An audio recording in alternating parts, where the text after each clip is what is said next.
chers amis, bonjour. Chers auditeurs, bonjour.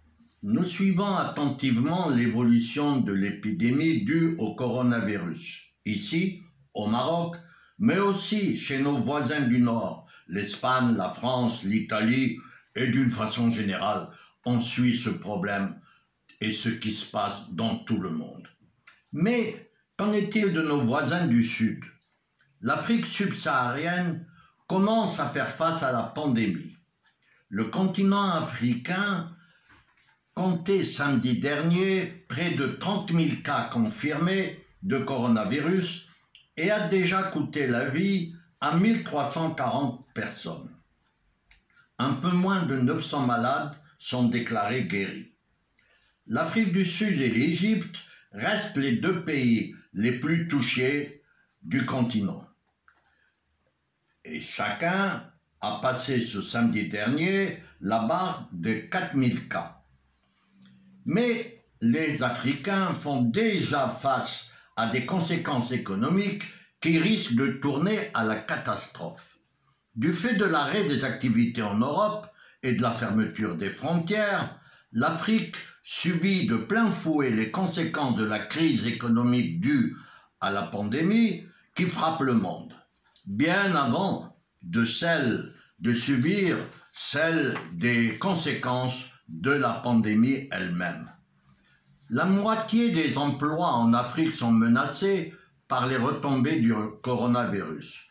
Alors que le continent guette le pic de la pandémie, son impact fait déjà des ravages avec un net ralentissement de la production, de la circulation des marchandises, notamment des matières premières. Les gouvernements ont agi rapidement en imposant la fermeture complète des frontières pour au moins 31 pays sur les 54. Mais sur quelles ressources les États africains vont pouvoir compter pour répondre aux urgences sanitaires, économiques et sociales?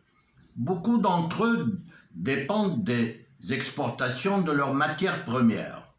Certains pays enclavés se retrouvent quasiment asphyxiés. Pour d'autres, l'impact est déjà trop fort et des milliers d'emplois sont menacés. Par ailleurs, tous les pays d'Afrique subissent une baisse historique des transferts d'argent des migrants. Ces transferts sont l'une des premières sources de financement des pays pauvres et cette source se tarit. Selon la Banque mondiale, les transferts d'argent des migrants vers leur pays d'origine pourraient diminuer de 20% en 2020, au risque d'aggraver la crise économique et sociale dans ces pays à bas revenus. Le recul en Afrique subsaharienne va être de l'ordre de plus de 23%, toujours d'après la Banque mondiale, mais les transferts continueront de dépasser le flux des investissements directs étrangers ou l'aide publique au développement. Peu qualifiés, les migrants sont employés majoritairement dans les secteurs les plus frappés par la crise, la restauration, l'hôtellerie, les transports ou la vente au détail. Ils sont les plus exposés au chômage ou à une perte de leurs revenus. À cela s'ajoute la chute des cours du pétrole qui aggrave la récession dans les pays du Golfe et pousse de nombreux migrants à regagner leur pays d'origine. La survie de millions d'habitants en Afrique subsaharienne dépend de ces transferts.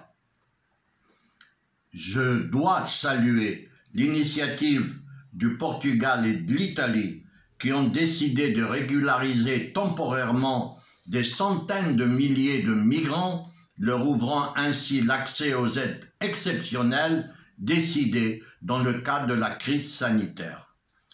En dépit de leur diminution, les transferts d'argent de migrants continuent et continueront de jouer un rôle crucial à l'heure où les capitaux étrangers fuient les pays pauvres et émergents.